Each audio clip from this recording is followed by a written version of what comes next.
21 জুলাই 2025।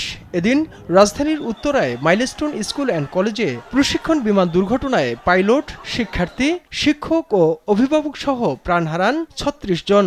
মারাত্মক আহত হন অন্তত 173 জন। মর্মান্তিক এই দুর্ঘটনায় শহীদদের স্মরণে নিজ অডিটোরিয়ামে আলোচনা সভার আয়োজন করে national burn and plastic surgery institute. এই ট্র্যাজেডির আগে তানভীর বলেছে, এতে অংশ নিয়ে স্বজনদের স্মৃতিচারণ করতে গিয়ে আবেগ আপ্লুত হয়ে পড়েন ক্ষতিগ্রস্ত পরিবারের সদস্যরা। সেই সঙ্গে সঠিক তদন্ত করে বিচারের দাবিও জানান তারা। তখন আমাকে বলেছিল, বাবা আমাকে আইসিইউতে কেন আনলে? যাদেরকে হারিয়েছি এই শোক আমরা কিভাবে সইব?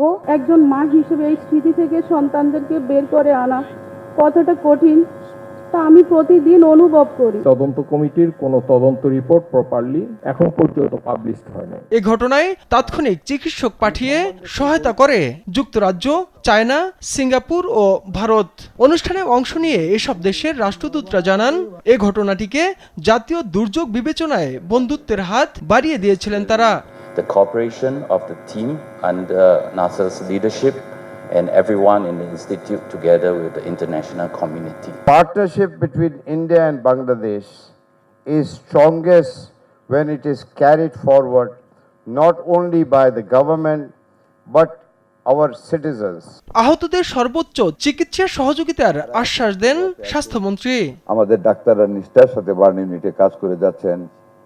এরপরেও যদি আরো কিছু উন্নততর চিকিৎসারও প্রয়োজন হয়, আমাদের সরকার, আমরা পিছিয়ে থাকবো না।